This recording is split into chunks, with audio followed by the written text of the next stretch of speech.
and then reduce the probability of stroke, heart attack, and type 2 diabetes if we take more fruits. The one thing in common with these studies is more fruits. Just something that I thought was kind of interesting. If you take just tart cherry juice, you can reduce the amount of inflammatory markers in your body and muscle pain after you exercise. And these are the flavonoids, and the anthocyanins are phytonutrients we find in many fruits, and they have high anti-inflammatory action, and they work very much like COX-2 inhibitors without all the bad side effects. Use of fruit juice reduces inflammation markers. That's really very important. I asked the question, what's it all about? And the answer is that it's all about something new called phytonutrients, probably new to most of us. We didn't talk about these 15 years ago to any degree at all. Now we're talking about it almost every day, and you hear about it rather regularly. What are they? Well, they're derived from a plant source. They're compounds not needed for the immediate normal function in the body, like a vitamin. These things you can go without for many, many years and still live, but you're starting to build an illness within your body, or an illness capability, or an unhealthy system for your body to function in. They enhance immune functioning. They act against viruses and bacteria. More than anything else, they reduce inflammation, and they seem to aid in the prevention and treatment of illnesses. Food processing destroys phytonutrients. If you process food and work with it and demystify it to the point where there's not much food left and it's very easy to store, and that's why they do that, we tend to destroy the phytonutrients.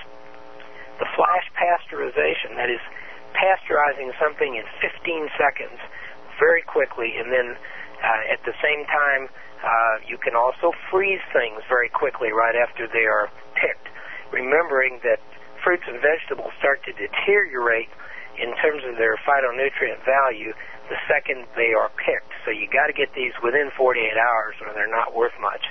These are just some names of the phytonutrients and where you get them. You'll notice that the flavonoids are well seen in acai.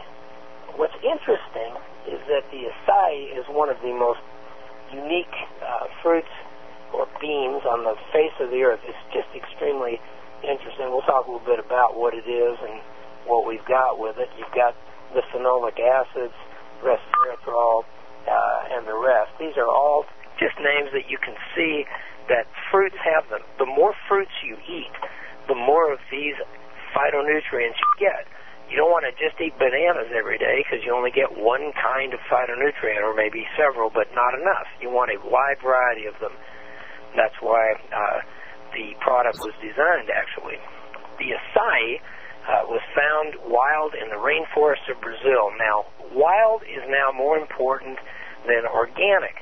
In the old days, 10 years ago, we talked about organic and keeping these things safe from pesticides, but now we're looking at wild. Wild substances, wild animals, and wild plants have to survive a rather rugged environment, and so they develop abilities to kill fungi and bacteria and viruses. And what happens is the phytonutrients are designed in them to kill these substances and ward them off. So we're going to find more phytonutrients, we feel, in substances that are found wild, not processed, not raised on a farm, but found wild.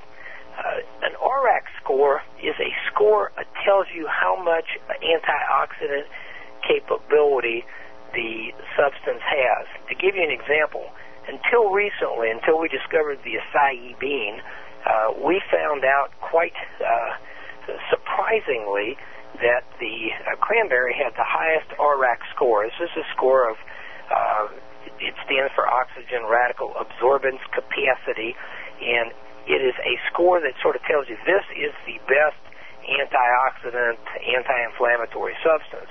We thought that cranberries were, and they were about 85 to 90, depending on who measures them. What's pleasant to know is that the acai has a score a little over 1,000. So we're talking something about 10 or 12 times more antioxidant activity and anti-inflammatory capability than anything else we've ever found. And this is only found so far in the rainforests of Brazil. And there's so much of it, it's incredible. There's an endless supply.